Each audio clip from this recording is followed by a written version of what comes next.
بسم اللہ الرحمن الرحیم۔ السلام علیکم ناظرین، پروگرام سجاد بیر کے ساتھ میں ہوں آپ کا میزبان جواد باقر۔ ناظرین، درجہ حرارت بڑھتے ہی بجلی کی لوڈ شیڈنگ ہے وہ بھی بڑھ گئی ہے۔ شارٹ فال 4000 میگا واٹ تک پہنچ گیا، جبکہ غیر اعلانیہ لوڈ شیڈنگ جاری ہے۔ اگر اسلام آباد کی بات کی جائے تو وہاں پر وارا خوخ کا علاقہ جہاں پر بجلی کی بندش ہوئی اور اسکول میں 25 بچے ہیں وہ اسی وجہ سے بے ہوش ہو گئے اور بعض کی نکسیر یعنی کہ ناک سے ان کے بلڈ آنا شروع ہو گیا، جبکہ پھر چھٹی کر دی گئی۔ اپوزیشن کی طرف سے اگر دیکھا جائے تو انہوں نے بھی کافی حکومت کو تنقید کا نشانہ بنایا کہ ہم تو اضافی بجلی چھوڑ کر گئے تھے مگر آپ سے یہ بھی نہ کنٹرول ہو پائی۔ اسی سے آج گفتگو کا آغاز کریں گے، مگر 2-3 سوال سامنے رکھتا چلو پھر ہم گفتگو کا آغاز بھی کریں گے کہ شدید گرمی میں مرمت آخر کار کیوں ضروری تھی؟ اگر مرمت آپ نے کرنی ہی تھی تو پلان بی کیوں نہیں رکھا گیا؟ جبکہ یہ کہا جاتا رہا کہ اضافی بجلی موجود ہے مگر وہ کہاں ہے؟ یہ صرف دعوے ہی کیوں کیے گئے؟ اسی سے آج گفتگو کا آغاز کریں گے۔ ہمارے ساتھ اسٹوڈیو میں موجود ہیں پاکستان کے نامور دانشور کالم نگار تجزیہ کار سجاد میر صاحب۔ سجاد میر صاحب، کیا دیکھ رہے ہیں؟ درجہ حرارت بڑھا ہے، لوڈ شیڈنگ بڑھ گئی ہے، جبکہ اپوزیشن جو ہے وہ کہہ کے گئی کہ اضافی بجلی ہم چھوڑ کے گئے تھے، وہ بھی نہ کنٹرول ہوئی، اور پھر وہی بات نہ پلان یہ بی۔ ہے کہ یہ الزام لگاتے ہیں کہ پچھلوں نے جو بجلی چھوڑی وہ مہنگی تھی۔ یہ بجلی تو تھی نا، بجلی تو تھی بالکل، اور آج کل تو آپ کا منگلہ اور تربیلا سے بجلی کم پیدا ہو رہی ہے، پانی کم ہے۔ تو اسی صورت میں یہی طریقہ ہوتا ہے کہ آپ بجلی مہنگی ہو سستی ہو پیدا کرتے ہیں، میچ کرتے ہیں مہنگی بجلی کو۔ مسئلہ یہ ہے کہ اس وقت جو بجلی اویلیبل تھی، ملک میں بجلی تھی نہیں، یہ کارخانے اسی لیے تو بند تھے۔ ایک حل ڈھونڈا پیپلز پارٹی نے، انہوں نے رینٹل پاور پلانٹ منگوائے، وہ ناکام ہو، ناکام ہو اور ان کے دور میں یہ ثابت ہو گیا کہ اس میں یا تو کسی نے پیسے کھائے ہیں یا اس کو پتہ نہیں تھا کہ یہ کیا کر رہا ہے۔ بعد میں بلکہ ترکی کی ایک پارٹی نے پاکستان پہ مقدمہ کر کے بہت بڑا ایک ہرجانہ کا دعویٰ بھی کر دیا جو اس کے حق میں ہو گیا، لیکن ترکی حکومت سے ہم نے ہاتھ پاؤں جوڑ کے ان کو کوشش کی اور اس کو ختم کرایا۔ اس میں کوئی شک نہیں ہے کہ جتنی ایفیشینٹی تیزی کے ساتھ انہوں نے پاور پروجیکٹ لگائے وہ بہت کم دنیا میں ہوتا ہے۔ چینی اس کو شہباز سپیڈ یا پنجاب سپیڈ کہتے تھے۔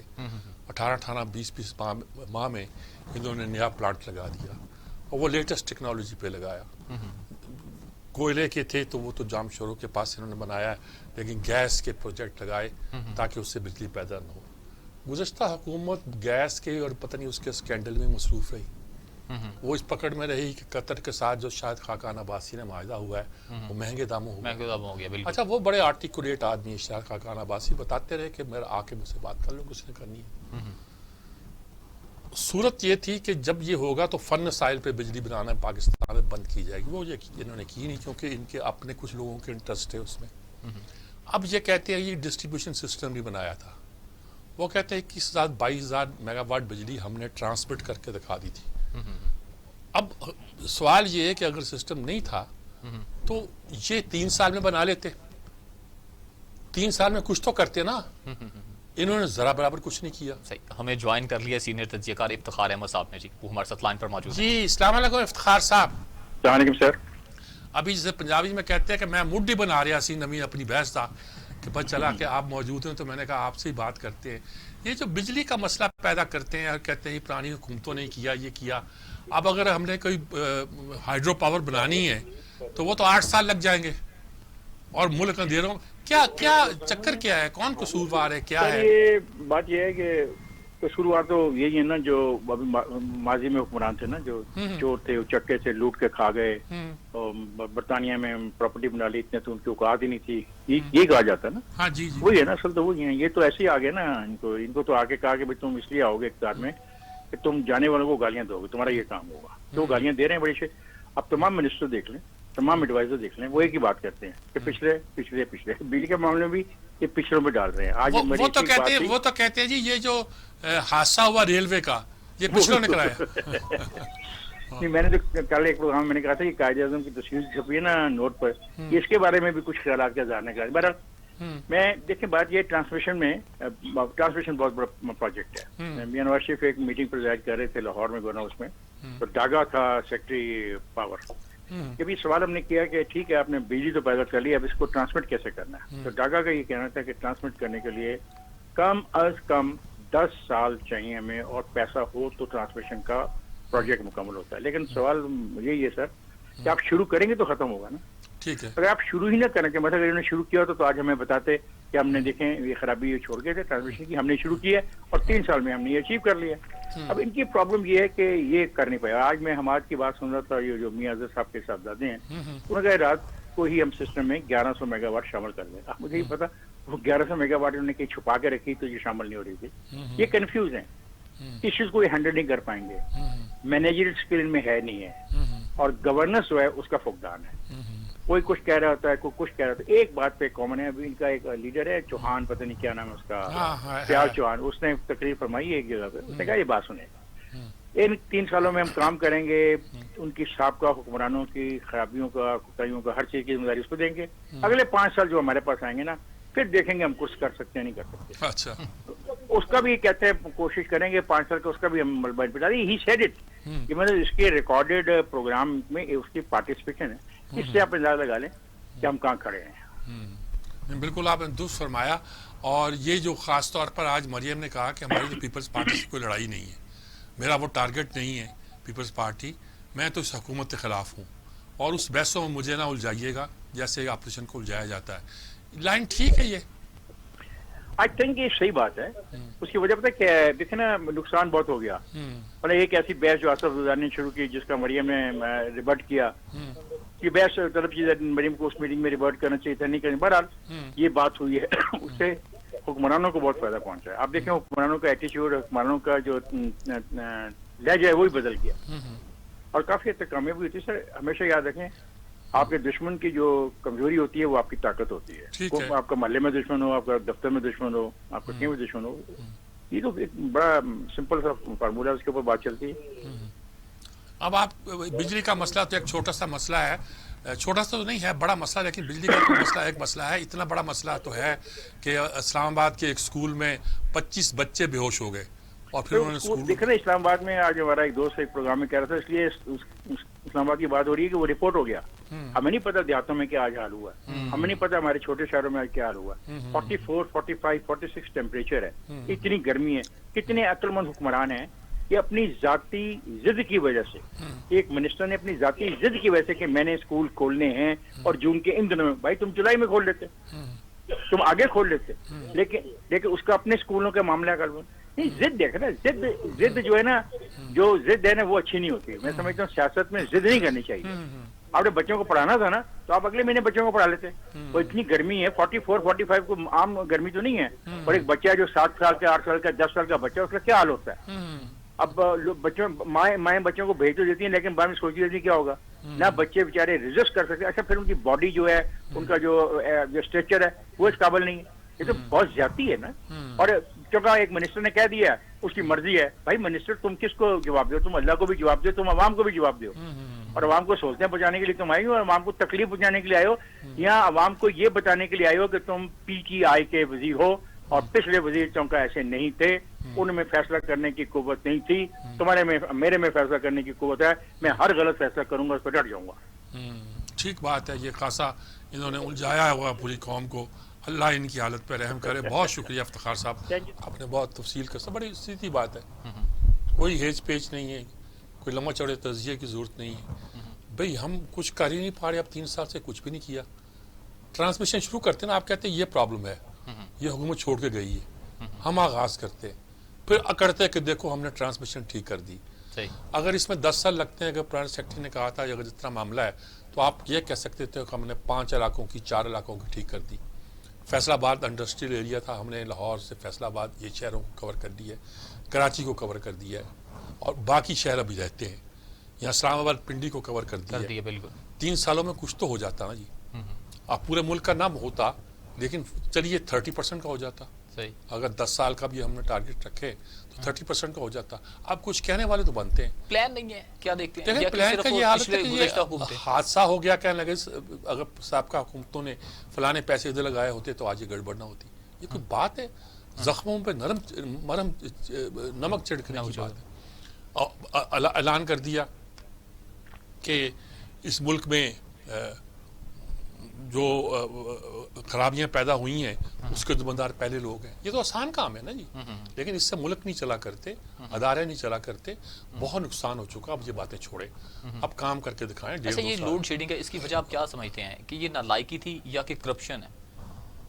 دیکھیں کچھ تو پرابلم ہے. سچ مچ ٹرانسمیشن آپ کو ایفیشینٹ کرنی ہے. کچھ گورننس ہے. مثلاً کے الیکٹرک سے آپ نے کچھ معاہدے کیے ہوئے تھے کہ وہ یہ ٹرانسمیشن سسٹم کو بہتر کرے گی. وہ کر ہی نہیں رہی.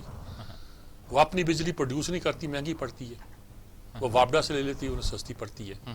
تو یہ ساری چیزیں جو ہیں, بہت ساری چیزیں جو ہیں گورننس کی ہیں, اور بہت ساری چیزیں ایسی ہیں جو ایسا ایسا ٹھیک ہوتی, لیکن ٹھیک کرنا شروع تو کریں نا آپ.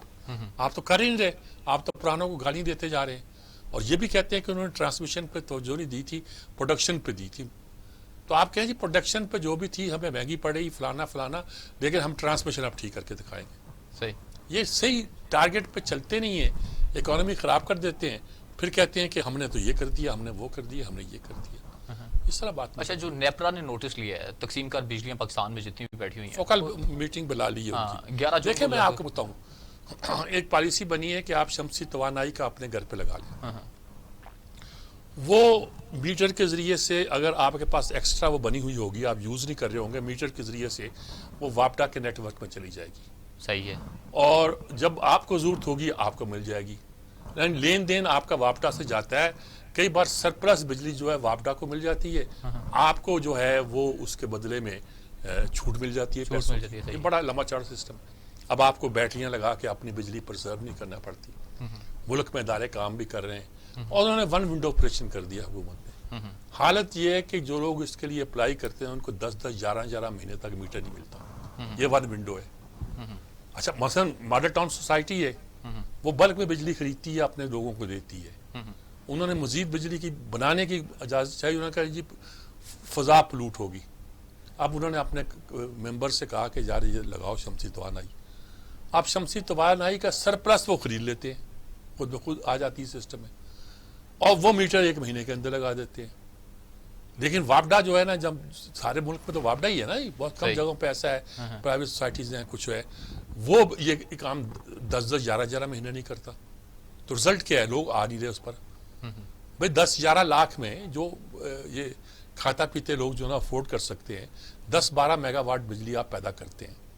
اے سی بھی چلاتے ہیں, بہت کچھ دن میں کرتے ہیں, آپ کو بجلی سستی پڑتی ہے. ایک سسٹم ہے سائنٹیفکلی. اور واپڈا کے گرڈ میں سستی بجلی بہت ساری وہ آ جاتی ہے. وہ دوسری جگہ کام آتی ہے جہاں وہ نہ کریں. آپ وہ بھی نہیں کرنے دے رہے, اور کہہ رہے ہیں جی مہنگی بجلی پیدا کر کے چلے گئے. بھائی آپ کو سستی بجلی دے رہے ہیں, آپ لیں, وہ بھی نہیں لیتے. صحیح ہے. مجھے اگلی سٹوری کی جانب بڑھنا ہے. افغانستان کی صورتحال, جہاں پر فوجوں کا انخلاء ہے تو اور دوسری جانب امریکی فوجوں کا انخلاء جاری ہے, مگر اب جو طالبان ہیں وہ بھی بڑی تیزی سے آگے کی جانب بڑھ رہے ہیں. ان کے قبضے ہوتے ہیں. ہاں, ان کے شاید جو 34 کتنے وہ اضلاع ہیں, ان میں سے 26 پہ شاید ابھی طالبان کا قبضہ ہے. بالکل. طالبان جو سمجھتے ہیں کہ ہم تو جیت گئے ہیں, ہم نے تو امریکی فوجوں کو بھاگنے پہ مجبور کر دیا ہے, اور امریکہ بھی سمجھتا ہے کہ اس کا وہاں رہنا کوئی فائدہ مند نہیں ہے. وہ الٹا نقصان پہنچا رہا ہے امریکی معیشت کو بھی, امریکی ساکھ کو بھی, اور ان کے سیکورٹی کے تقاضوں کو بھی. وہ جا ہی رہے ہیں, انہیں جانا ہے. ایسے میں ہمارے لیے پرابلم ہے. وہ ہم سے ایگزٹ کی کچھ فیسلٹی مانگتے ہوں گے, کچھ اور مانگتے ہوں گے, اور شاید ہم باؤنڈ ہیں کچھ معاہدوں کے تحت کہ وہ دیں. ہمارے ہاں یہ ہے کہ ہمارے ہاں ڈپلومیسی ہے نہیں. وہ بات کرتے ہیں, ان کا پینٹاگون بات کرتا ہے ہمارے GHQ سے, ان کا اسٹیٹ ڈپارٹمنٹ ہمارے ڈپلومیٹ سرکل سے بات کرتا ہے, لیکن اتنی کرتا ہے جتنی وہ ان کی اوقات کو سمجھتے ہیں. ہمارے وزیر خارجہ جو ہیں ان کو کچھ پتہ ہی نہیں. ہم نے انکار کر دیا, امریکہ کو اڈے دینے سے انکار کر دیا. اور مجھے نہیں پتا دینے کے نہیں دینے, یا بازی میں تو دی ہے ہم نے نا. مشرف کے زمانے میں Shamsi air base, Shahbaz air base dedicated تھے اس کام کے لیے. ہم نے ایک لمبا عرصہ امریکہ کے ساتھ دفاعی معاہدوں میں رہے. اب افغانستان کے مسئلے پہ ہم کس معاہدے میں ہیں کسی کو کچھ پتہ ہی نہیں ہے. ان کے طرف سے پھر بھی جواب آیا کہ ہم رابطے میں ہیں, ہمارا سیکورٹی حکام سے, اور خارجہ وزیر خارجہ کو پتہ ہی نہیں ہے. وہ تقریر کر دیتے ہیں. وہ کہتے ہیں کہ وہ جو وہاں کے ان کے نیشنل سیکورٹی کے ایڈوائزر ہیں اس نے یہ بات کی ہے, کوئی آپ سے ہاتھ نہیں ملائے گا, میرا خون کھول رہا ہے. یار یہ ڈپلومیسی کی زبان نہیں ہوتی. آپ ڈپلومیسی کی زبان میں بات کریں, سیکورٹی کے ادارے اس لہجے میں اس طریقے کے ساتھ بات کر رہے ہوں گے, سب مل کے کوارڈینیٹ کریں, انشاءاللہ اچھا رزلٹ ملے گا. ہمیں جوائن کیا ہے ماہر افغان امور رحیم اللہ یوسف صاحب. جی, رحیم اللہ یوسف صاحب ہمارے ساتھ موجود ہیں. السلام علیکم یوسف صاحب. جی وعلیکم السلام. یوسف صاحب کیا آپ کو لگتا ہے اب افغانستان میں کیا ہو رہا ہے؟ ابھی کہتے ہیں طالبان کا کوئی 26 اضلاع پہ قبضہ ہے یا جو بھی صوبے کہلاتے ہیں وہ کیا کہلاتے ہیں، اور دوسری بات یہ ہے کہ امریکہ کہہ رہا ہے کہ ہمارا سیکورٹی اداروں کے ساتھ اور ڈپلومیٹس کے ساتھ رابطہ ہے، اور وہ اڈے مانگ رہا کہ نہیں مانگ رہا کچھ پتہ نہیں ہے، لیکن یہ ہے کہ ہمارے ہاں عجیب و غریب جواب آ رہے ہیں. ہمارے وزیر خارجہ جو ہے لڑنے وڑنے کے موڈ میں نظر آتے ہیں. کیا نظر کیا آتا ہے آپ کو جی؟ پہلی بات تو یہ ہے کہ دیکھیں یہ جو آپ نے کہا نا کہ اتنے ضلعوں کے اوپر قبضہ ہو گیا، ضلعی ہیڈ کوارٹر ہیں، اس کو افغانستان میں اولس والی کہتے ہیں، اور ہمارے حساب سے ڈسٹرکٹ ہیڈ کوارٹر ہے. جی جی جی. یہ واقعی انہوں نے کافی کے اوپر قبضہ کیا 1 مئی کے بعد، اچھا جب سے امریکی فوج کا انخلا شروع ہوا ہے. ٹھیک ہے. اور طالبان کے حوصلے بڑھ رہے ہیں، افغان حکومت بڑی پریشان ہے، اور ابھی خود افغان حکام اور ان کے منتخب نمائندے کہہ رہے ہیں کہ کئی جو بڑے شہر ہیں ان کا طالبان محاصرہ کرنے جا رہے ہیں. تو یہ حالات ایسے بن رہے ہیں کہ افغان حکومت کہتی ہے کہ ہم دفاع کر لیں گے، امریکی بھی کبھی کبھی ان کی ہمت بن جاتے ہیں، لیکن صورتحال اس کے برعکس ہے. طالبان پرائیویٹلی کہتے ہیں کہ جی وہ کابل کے اوپر حملہ نہیں کریں گے، قبضہ نہیں کریں گے، وہ آخر دم تک بات چیت کریں گے. لیکن پھر وہ یہ بھی اضافہ کرتے ہیں کہ اگر خود ہی افغان فوج بکھر جائے اور یہ جو لوگ ہیں افغان حکومت کے لوگ یہ ہمارے ساتھ شامل ہو جائیں یا فرار ہو جائیں تو پھر ہم کیا کریں. تو یہ ایسی صورتحال ہے جو کافی تشویشناک بنتی جا رہی ہے، نہ صرف افغانستان کے لیے بلکہ ہمسایہ ملکوں کے لیے اور پوری دنیا کے لیے. امریکہ کو تو بالآخر جانا تھا، اس نے اپنے مفاد میں فیصلہ کیا ہے، اپنا نقصان جانی اور مالی کم کرنے کے لیے فیصلہ کیا. اس کو احساس ہو گیا تھا کہ اس نے طالبان سے امن معاہدہ کیا کہ اس کو فوجی کامیابی نہیں ملے گی، لیکن اب یہ ہے کہ یہ ایک خلا پیدا ہوگا اور طالبان اس خلا کو پر کر رہے ہیں. نہیں یہ آپ نے ٹھیک بات کی ہے، لیکن یہ بتائیے کہ اس کا پاکستان پہ کیا اثر پڑے گا؟ پاکستان کے وزیر خارجہ تو کہہ رہے ہیں جی کہ ہم نے کوئی اڈے نہیں دیے، ہمیں کوئی سوال ہی پہ نہیں ہوتا، یا وہ افغانستان کے نیشنل سیکورٹی کے ایڈوائزر کو کہہ رہے ہیں کہ میرا خون کھول رہا ہے اور تم باز آ جاؤ ورنہ کوئی تم سے ہاتھ بھی نہیں ملائے گا. یہ سارا کیا ہم کیا کرنا چاہتے ہیں؟ پہلی بات تو یہ ہے کہ وہ جو صدر اشرف غنی کا نیشنل سیکورٹی ایڈوائزر ہے حمداللہ محب، اس نے بڑی غلط بات کی، اس کا جواب دینا چاہیے تھا. اور پاکستان نے اچھا فیصلہ کیا کہ اس کے ساتھ آئندہ کوئی رابطہ کوئی بات چیت نہیں کی جائے گی. یہ امریکہ بھی اسی کے خلاف پہلے اس طرح کا ایک اقدام کر چکا ہے، جب اس نے پچھلے سال الزام لگایا تھا کہ زلمے خلیلزاد طالبان کے تعاون سے افغانستان کا وائس رائے بننے جا رہا ہے. اس کے اوپر امریکی اسٹیٹ ڈپارٹمنٹ نے فیصلہ کیا کہ آئندہ اس کے ساتھ کوئی بات چیت نہیں کی جائے گی. تو یہ ایک جوان آدمی ہے، پتہ نہیں کیسے اس کو بنا دیا ہے نیشنل سیکورٹی ایڈوائزر. ہمارے ہاں بھی تو ایک جوان آدمی آیا نا جی، کی زبان بولتا ہے. ہمارے ہاں بھی ایک جوان آدمی آیا، خود نہیں کرنا چاہتے تو وہ اس سے کرواتے. لیکن مسئلہ جو وہ ہے جو آپ نے کہا کہ بھائی ابھی پاکستان کا جو ہے رویہ کیا ہوگا، تو بظاہر تو ہمارے منتخب حکومت کے لوگ کہہ رہے ہیں کہ ہم کوئی اڈا دینے والے نہیں ہیں، ایسا ممکن ہی نہیں ہے. لیکن پھر کیوں یہ ایشو بار بار اٹھ رہا ہے؟ پھر کیوں امریکہ میں جو سیکیورٹی اینالسٹ ہیں وہ بار بار کہہ رہے ہیں کہ جن سے بات کرنی ہے ان سے بات ہو چکی ہے یا ہو رہی ہے، اور یہ وزیر اعظم اور وزیر خارجہ سے تو بات ہی نہیں ہو رہی. یہ بڑی ایک عجیب بات ہے، کیونکہ ہمارا تو یہ خیال تھا ہم سب کا کہ یہ ہمارے حکومت اور سیکیورٹی ادارے ایک پیج کے اوپر ہے. تو ابھی کیا مشورہ نہیں ہوا؟ کیا ان میں کوئی اختلاف رائے ہے؟ فوجی اڈے دینے کا مطلب یہ ہے کہ پاکستان ایک بار پھر افغانستان کی جنگ میں ملوث ہو رہا ہے، اور فوجی اڈے اگر نہیں بھی دیں گے یا کچھ آپ اس میں کنڈیشنل کچھ شرائط ڈالیں گے تو وہ شرائط امریکہ کہاں مانتا ہے. یہ کہہ رہے ہیں نا کہ اگر پاکستان سے کوئی ان کا طیارہ اڑے گا یا پاکستان کے راستے جائے گا تو ان کو پہلے بتانا ہوگا کہ ان کا ٹارگٹ کیا ہے. امریکہ کو کیا پڑی ہے کہ وہ آپ کو بتائے کہ ٹارگٹ کیا ہے؟ اور وہ تو افغانستان میں ہوگا، وہاں پہ ہماری رسائی بھی نہیں ہے. کہ اسامہ بن لادن کو جو انہوں نے اپنا بعد میں گھس کر مارا تو اس نے پاکستان سے پوچھا تھا، وہ تو کہتے ہیں کہ ہمیں پاکستان کے اوپر اعتبار ہی نہیں ہے. تو دوسری بات یہ ہے سجاد میر صاحب کہ اڈے تو بالکل نہیں دینے چاہیے، یہ معاملہ پارلیمنٹ کے سامنے رکھنا چاہیے